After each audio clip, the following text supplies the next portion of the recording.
Hello everyone. Welcome to my channel, English Listening. And I'm so excited to have you here. On this channel, you'll find a variety of content designed to help you improve your English listening skills. Whether you're a beginner or looking to perfect your advanced skills, there's something here for you. Don't forget to like, subscribe, and hit the bell icon so you won't miss any of our new videos.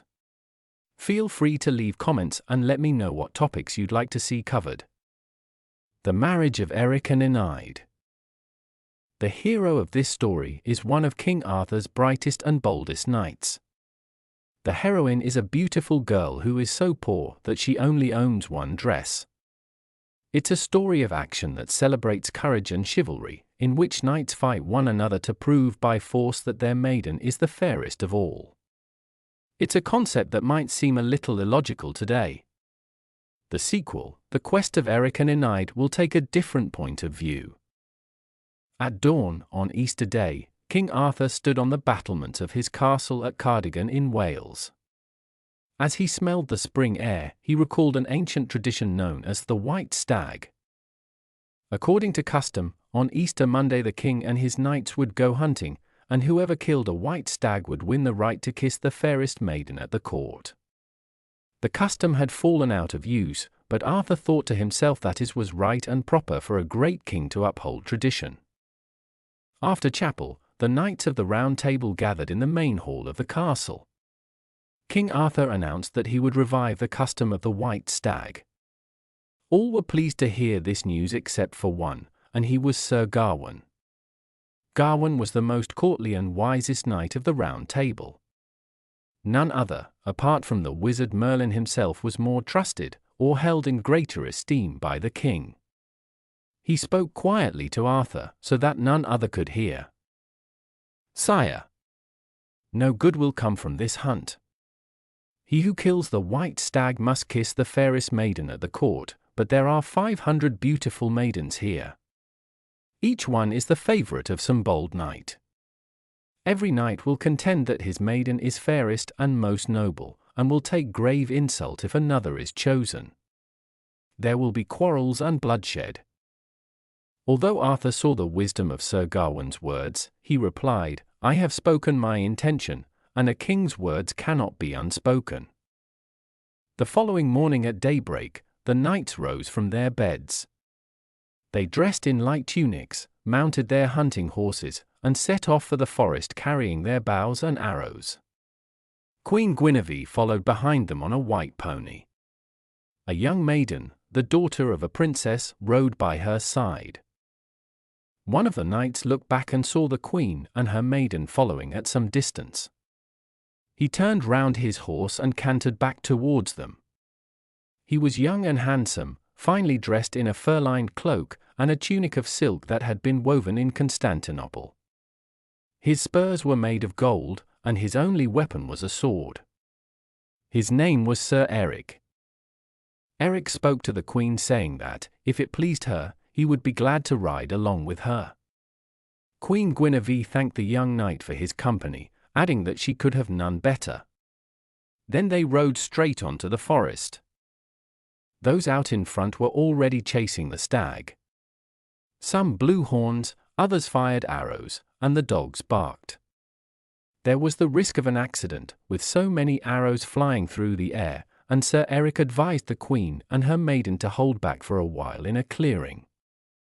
While they were waiting, they saw a knight coming through the woods. He was fully armored with a shield over his shoulder and a lance in his hand. Riding behind him was a beautiful maiden, while riding out in front of him was a dwarf with a whip in his hand.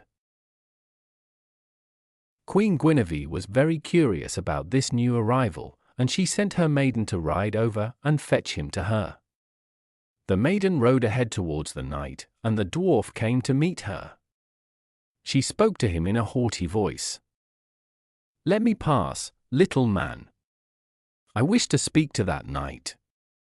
But the dwarf blocked her way. When she tried to ride past him, he struck her on the arm with his whip. She cried out with pain and rode back quickly to the queen. Guinevere was quite astonished that anyone would be so bad-mannered as to wound a young maiden with a whip. "What shall I do?" she asked Sir Eric. He told her to never mind, for he would go and talk to the knight. He rode up ahead and found that his way too was blocked by the dwarf.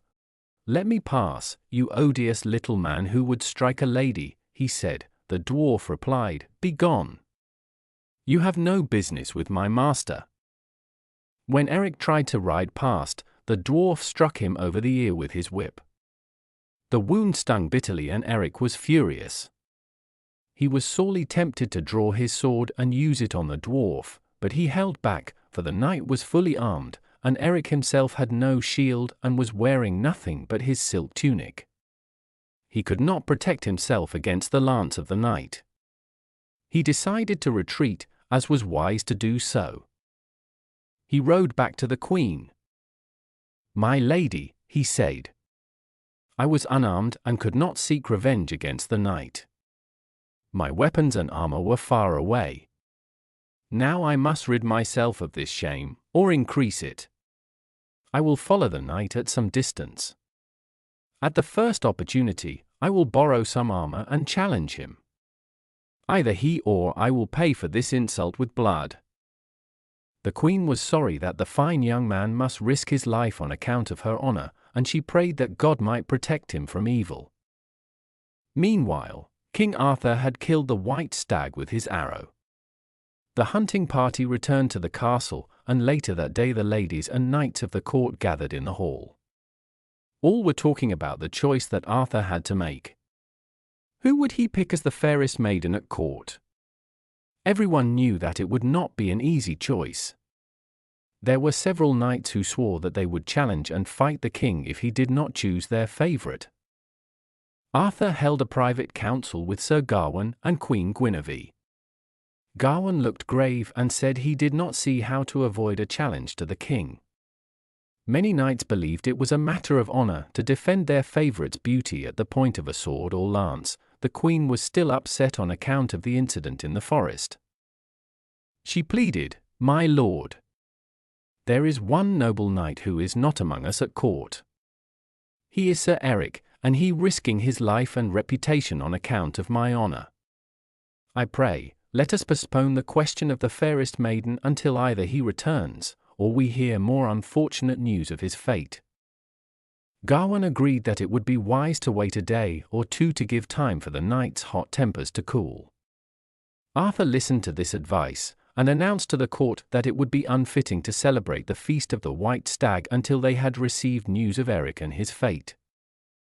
Meanwhile, Eric was following the knight, the dwarf, and the maiden, to see where they might go. Towards late afternoon, they came to a walled town. He followed them through the gates and saw that the people recognized the knight and his strange company, and that many came out to greet him. Nobody welcomed Eric, because none knew him. The inns of the town were full of fine knights and their ladies, and Eric had trouble finding lodgings. Eventually, he saw an old soldier sitting on the steps of his house. He was poorly dressed, but he was strongly built and had a fine set of whiskers. Eric stopped to ask him if he knew of any lodgings that were not yet full. The knight said, "Why, you must stay with me. What I lack in luxury I can make up for in hospitality." Eric liked the old man and gladly agreed. He dismounted, and the soldier called for his daughter to come and take their visitor's horse to the stable. The young maiden came out. She was wearing nothing but a shift and simple white dress, because they were the only clothes she had. When she saw the handsome young visitor, she blushed a little.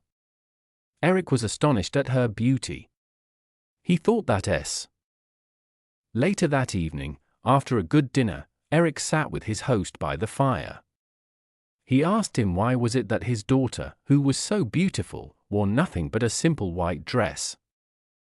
The soldier replied, "Noble sir, poverty treats an old soldier unkindly. I cannot afford to buy her clothes to match her beauty. Even dressed as she is, she does not lack for offers of marriage.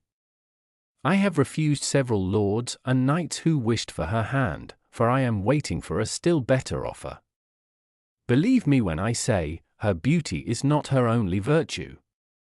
Her heart is noble and wise as well. I know no greater happiness than when she is by my side." As much as it pleased Eric to hear about the young girl, he recalled that he had come here on a serious business. He asked his host if he knew anything of the knight who rode with a dwarf and a beautiful young maiden, and the old soldier told him everything that he needed to know. Every year, the town offered the prize of a fine hunting hawk to the most beautiful maiden. Any knight who claimed that his damsel was the fairest must joust in a tournament. The victor had the right to give the hawk to his love. For the past 2 years, the knight seen by Eric had crushed all who challenged him. His maiden had won the prize. He fought so fiercely that this year no knight would dare to come against him, and his maiden would once again be declared the most beautiful girl in town. Eric replied immediately, "I have a bitter quarrel with this knight. I wish to challenge him for the hunting hawk. Good soldier, I ask you this favor. Allow me to be the champion of your daughter's beauty. I will gladly fight on her behalf." The host could see that Eric was of noble spirit, and he replied that he would be honored for him to fight on behalf of his daughter. Then Eric asked the soldier if he knew of anyone who could lend him a suit of armor. He did not care if it was old or new. "Why, I still keep a fine suit of armor," declared the soldier, and he took Eric upstairs to show it to him. The next morning, at daybreak, the young maiden helped Eric into his armor. She tied the iron protectors to his legs, and she dressed him in the tunic of chain mail. She polished the helmet before placing it on his head. Finally, she buckled his sword to his waist. Then she fetched his horse. Eric put his foot in a stirrup and swung up onto it. She handed him the shield and the strong lance. Then the maiden mounted her father's grey pony. She was still wearing her plain white dress, but even so she attracted many an admiring gaze from the people of the town. Eric rode in front of her, holding his lance upright, and sitting with perfect posture in his saddle. All the people marveled. "Who is this knight?" they said to one another. "We have not seen him before. His maiden is surely very beautiful, but he must be a brave knight indeed to fight for her this day." When his opponent led his dwarf and his maiden through the streets, all knew him. Some people cheered him, others came out and greeted him and wished him well. When too many people crowded in the way, the dwarf threatened them with his whip, and they soon let them through. When they came onto the jousting field, the knight took his maiden to the place where the hunting hawk was sitting on its perch. He untied it and held it up high on his arm. He said to the maiden out loud so others could hear, "Take this prize, for it is rightly yours. No damsel on this field exceeds you in beauty." Before she could take it, however, Eric rode up and called out, "Damsel! Hold back! Take some other bird, for you have no right to this one." The knight was furious at this interruption, and he turned to face Eric. "How dare you come between my beautiful girl and her prize?" he said. To which Eric replied, "This bird belongs to my maiden, for none can compare to her in beauty, not even the sun nor the moon. Furthermore, her heart exceeds all others in wisdom and nobility." The other said, "It is madness that makes you say so. You will pay dearly for your foolish words." Eric was not troubled by his threats and was more than ready to joust with the knight. The two men rode their horses in opposite directions, and then turned and faced each other for the charge. Then they spurred their horses towards each other at great speed. Each aimed their lances at the other. Both struck, and both fell backwards off their mounts onto the ground. The knights sprang to their feet and drew their swords. They traded heavy blows, splitting shields and breaking helmets.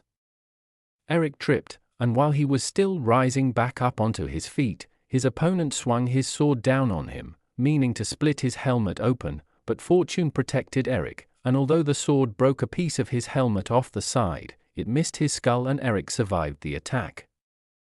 A moment or two later, he glanced over to where the maidens were standing, and he saw that both were weeping with fear for their heroes. Both knights matched each other in ferocity, skill, and strength. The battle went on for 2 hours, after which the other knight called out to Eric, "We both grow weary. We do no justice to ourselves or our maidens. Let us rest and then renew our fight with full strength." Eric agreed to stand back and rest. As he stood leaning on his sword, he saw his girl in the white dress kneeling and praying piteously on his account. He recalled how his opponent had insulted his queen, her maiden, and himself. He grew angry once again as he thought of the arrogant knight who was without honor or chivalry. He then called out, "Enough of this resting. Let us finish this sooner rather than later." The other replied, "Since you are in a hurry, prepare now to die." Both renewed their attack, but this time Eric had the better of the fight. He gave the knight such a blow on his helmet that he was stunned. He followed that with 3 other blows. Now his opponent was lying half-conscious on the ground. Eric pulled off his helmet and would have finished him off there, and then had not the other cried out, "Have mercy!" Eric held back his final cut. He said sternly, "Wretch! Since you plead for mercy, I will not kill you, but you must acknowledge for all to hear that I have defeated you utterly and that my damsel is the most beautiful woman under the sun." The other hesitated, either because he was proud and stubborn, or because he was weak and short of breath. Eric once again held up his sword, and the knight called out, "Good night, hold back, for you have defeated me utterly and your damsel is the most beautiful woman under the sun." At this, Eric stayed his sword. The other knight asked, "Pray, tell me your name and why do you hate me so? For to my knowledge, I have not seen you before this day, and have done you no harm or dishonor." Eric replied, "I am Eric, a knight of the Round Table. Yesterday in the forest, you allowed your dwarf to strike the handmaiden of my queen Guinevere, and then to strike me, though I was unarmed. Now you are my prisoner. I command you to swear an oath that you will do my bidding. Mount your horse and ride directly to the castle at Cardigan where King Arthur is holding court. Kneel before Queen Guinevere, tell her that I am safe, that I have defeated you, and accept whatever punishment she may judge fit for you." The other, whose name was Ida, son of Nut, agreed to Eric's terms and rode off with his dwarf and his maiden, taking the road for the castle at Cardigan. Then Eric presented the hunting hawk to his maiden in the white dress, saying, "Take this prize, for your beauty inspired my victory. Truly, there is no face more lovely, no smile more lively, no human form more divine, than yours." All agree that she had rightly won the prize for beauty. That evening, the lord of the town invited Eric and his maiden to dine at his palace, but Eric refused, saying that he must honor his host by staying at his house, so the lord ordered his servants to bring a great quantity of fine food and wine to the soldier's house, and that night many knights and ladies feasted under his roof. Eric sat proudly by the young girl, who still wore her simple white dress, and yet outshone all the other ladies and maidens. When he had a chance, Eric spoke to her father and asked for her hand in marriage, which he gladly granted.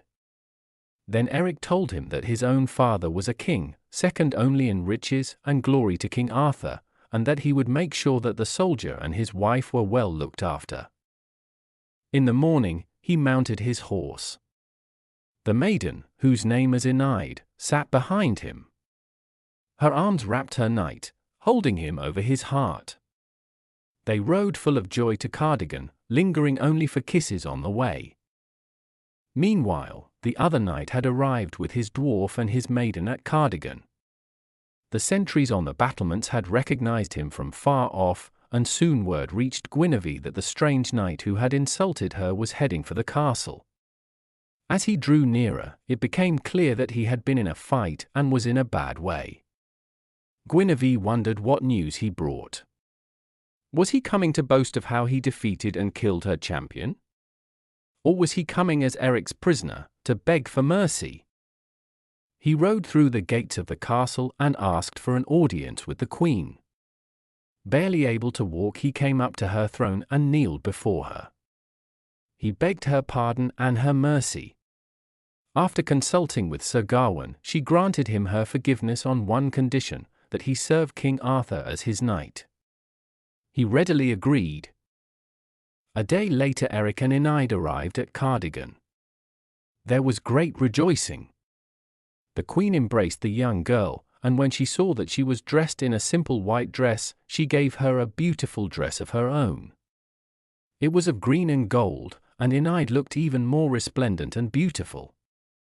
Directly afterwards, Eric and Enide were married in the chapel.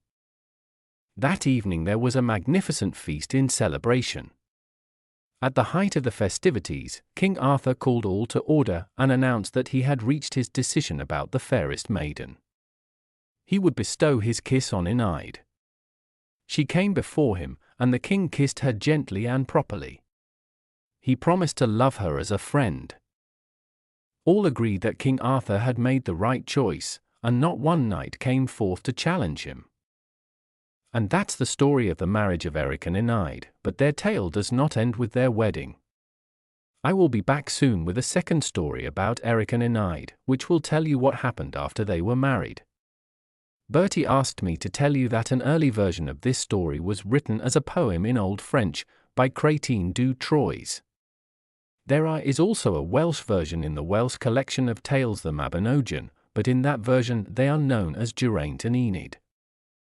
Thanks for watching, and let's get started on this exciting journey of mastering English listening. See you in the next video.